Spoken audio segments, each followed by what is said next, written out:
Before we start, please hear a message from International News Today Network. Starting today, for every subscriber, International News Today Network will plant one tree to save our planet. Please help contribute in saving our planet by subscribing to our channel. One subscriber equals one tree. Thanks. Huge explosions were reported on Monday evening in Novaya Kakhovka, a city in Ukraine's Kherson region controlled by Russian forces. Local sources claimed that substantial damage has been caused to civilian buildings, as a top local official branded Ukrainian President Volodymyr Zelensky a war criminal. TASS and RIA Novosti sources say that warehouses with saltpeter, a source of nitrogen, were attacked, stating separately that the city's hydroelectric power plant was not damaged, but the nearby market, hospital, and residential buildings were hit. Vladimir Leontiyev, the head of the city's military-civilian administration, blamed the attack on Ukrainian forces, adding that the strike had been carried out with recently delivered American weapons. "It is a crime against the civilian population," he told RIA Novosti. According to Leontiyev, dozens of people were injured and hundreds were left homeless. "Tonight reminds me of the terrible analogies of the atomic bombing of Hiroshima and Nagasaki, which the United States carried out in August 1945. Almost the same thing happened to us today. There are already casualties among the civilian population, there are wounded, hundreds of people were left homeless, dozens of houses were destroyed. Hospitals continue to receive people.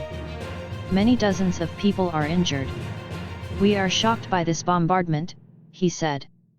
The deputy head of the regional administration, Kirill Stremausov, echoed Leontiyev's assertion that Ukrainian troops used high-precision American HIMARS rocket launchers.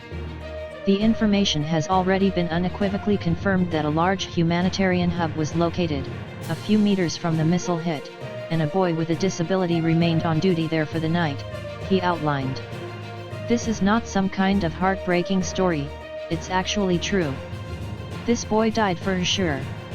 But the psychological effect that they want to achieve, in Kiev, as a result of these bombings will not be achieved. This is a crime against the civilian population, first of all," Leontiyev said.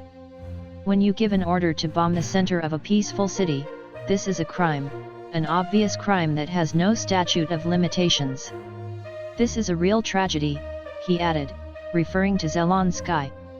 The Ukrainian authorities reported that a Russian ammunition depot exploded in the city, and claimed that locals would be delighted with the attack, without providing any evidence to support the idea. "People's windows are flying out, but they are still happy. Because this means that the armed forces of Ukraine are close," a Ukrainian military service member and advisor to the head of Kherson region, Sergei Klon, said. The Ukrainian authorities reported that a Russian ammunition depot exploded in the city. "People's windows are flying out, but they are still happy.